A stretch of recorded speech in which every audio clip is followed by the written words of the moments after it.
लीजिए, मैं आप लोगों की सेवा में एक छोटी सी गीत प्रस्तुत करने जा रहा हूं। अगर मुझसे कोई गलती हो जाए तो क्षमा करिएगा। कहा गया है, अजब की बांसुरी बजती है वृंदावन बसैया की, करूं तारीफ क्या मुरली या मुरली हर कन्हैया की। जहां पर बस नहीं चलता है, अरे तीर और कमानों से विजय नटवर की होती है, वहां मुरली की तानों से। इसी बात पर ये गीत है। और बजे उठी श्याम सुंदर की जब बांसुरी, बजे उठी श्याम सुंदर की जब बांसुरी।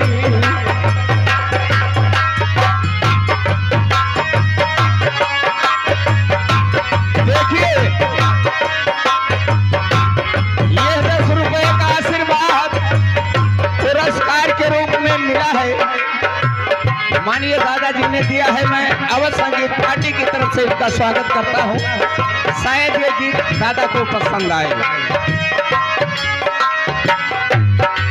बजे उठी श्याम सुंदर की जब बांसुरी, बजी उठी श्याम सुंदर की जब बांसुरी।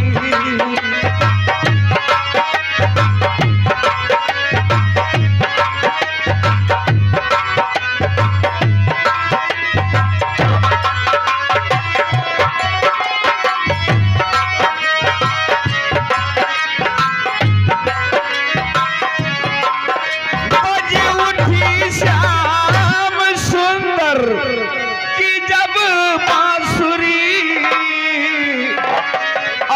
सारे मधुबन में गूंजी मधुर बांसुरी।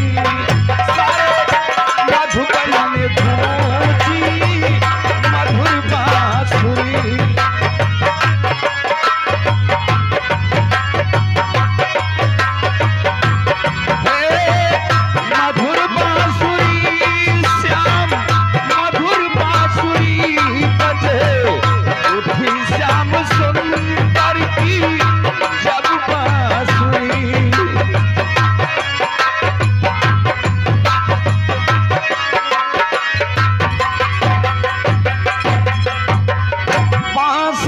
बांसुरी में है जादू भरा, बांस की बांसुरी में है जादू भरा। और भूला सब कुछ है जिसने सुनी बांसुरी, भूला सब कुछ है जिसने सुनी बांसुरी।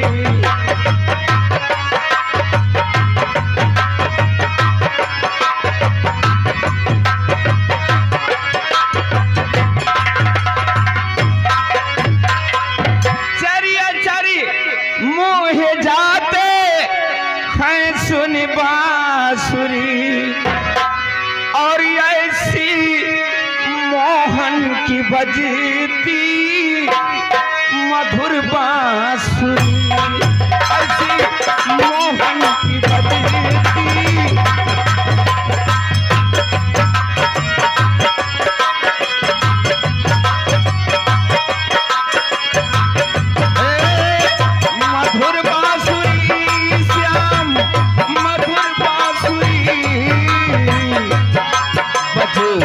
उठी श्याम सुंदर